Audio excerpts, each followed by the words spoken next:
Okay, just a quick note about CURA and the settings that I use. Let's load in a thing. Here is a thing, something I'm recently printed out, for example.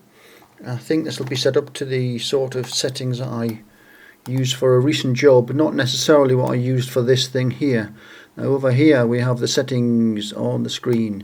Layer height 0.2 millimeters. I always use that. Wall thickness 1.2 millimeters, and the print time for this at the moment is 3 hours 11 minutes. Okay, so 1.2 millimeters. I'll leave it like that at the moment. Top and bottom thickness 0.8. I don't know why those two are different. I'd normally keep them both the same. So let's see what that turns out like when they're both the same. So that's added 20 minutes on the job because of the extra time to do an extra top and an extra bottom. Now the bottom is printed slower when I print something. And that's, first of all, let's have a quick look at this. Make sure we can see the thing. I've got a brim on this, you see, because I didn't want this part peeling at all. I really needed this to be flat for this product support. So infill density 20%. So let's say you're printing this pretty dense, 100%. See what sort of print time you would get, eh? 8 hours 20 minutes or thereabouts, but keeping in mind this is going to be holding a piece of metal still while we engrave something in the top of it. Let's go down to 20%, which is what we were at a moment ago, and you see we get the 3 hours something. 3 hours 29 minutes. So let's have a look at the infill. Looks pretty good. Tetrahedral infill. That's going to be perfectly adequate for the job we want. We're going to put something in there which is just about exactly that diameter, and then stick a bolt through here and bend these parts together. There's a very slight flex in here, so that's going to be fine. And down the bottom there, similarly, these things are just holding the thing down at the base, and that's just to hold a little plastic platform on. That's going to be good enough for the job. So other settings, you can control the infill if you want to. I never bothered with that. Printing temperature, so it looks like I'm at 200. Build plate temperature, I stick at 60. I never really touch any of these. Never ever touch the flow or the diameter or the retraction. Print speed 60, that's the fastest that I can go. I can't go any faster than that. Wall speed 30. I have increased that when I've been in a real hurry on a big print job. I never normally bother to mess with any of these things, so I just leave them like this and I tolerate whatever I get. The point of doing a lower wall speed is you get a better looking finish on the model when it's done. So the outer wall speed and inner wall, I think it knows that this part here is an inner wall and that this part here is the outer wall. Depends on how smart their software is. I'm not entirely certain though. Travel speed 100, that's when it's whizzing about from point to point. My machine will do that. I don't know what your machine will do. Initial layer speed 30 millimeters per second. That's the thing that I think is enabling my thing to stick to the bed properly, and I had to do 2 layers like that. First one sticks to the bed, second one sticks to that layer, and because I'm doing 2 layers, even though I haven't leveled the bed in over a year, it still does the job. I know the bed's not level, and I know that the bed isn't actually flat because it's a sheet of glass, and when you hold a ruler against it you can see a slight dip in it, but it's good enough.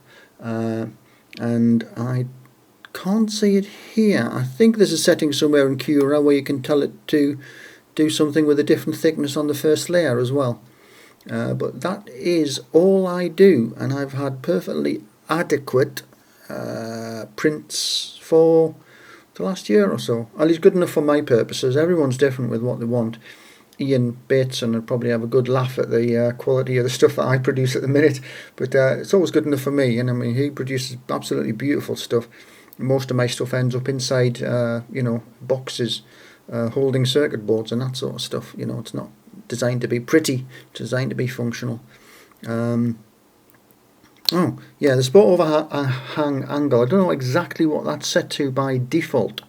But that's the angle at which, if this thing was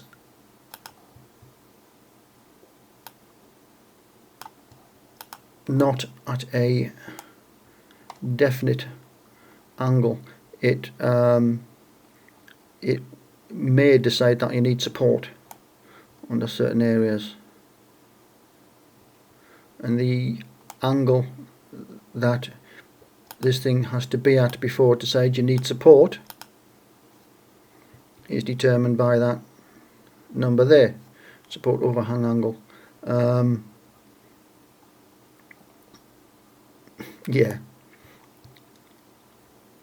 it depends on your machine and your speeds and your cooling, so you're going to have to adjust that to your machine and your settings that you settle on up here. And also don't forget the support thing.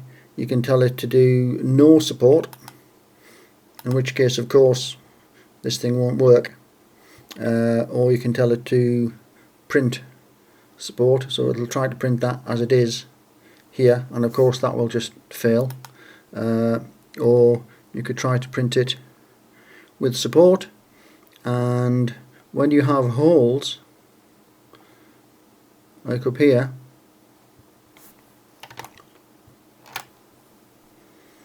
you have the setting of printing support everywhere, so it'll try to put support inside holes, or you can do it so that it'll only do the support touching the build plate, in which case you won't get the support inside internal structures like this. I'm probably telling you stuff that you already know, so I'll shut up now. There you go, that's the settings I use. Key ones, I tend to stick on 0.1 or 0.2mm layers. These wall thicknesses and top and bottom thicknesses, top and bottom thickness should be a multiple of whatever you choose there, and the wall thickness should be a multiple of 0.4 if you have a 0.4 diameter nozzle. And the infill density, for example, 20% is entirely adequate for the thing which you saw me using, you know, this item here, this wacky little bit of plastic. Yeah, I've used PLA all the time on my machine, 200 degrees C. I always use build plate temperature at 60 degrees C. I clean the build plate every now and again with a bit of meths just to get all the house dust off it and everything like that, if it's laying for a few days between jobs. And that is it.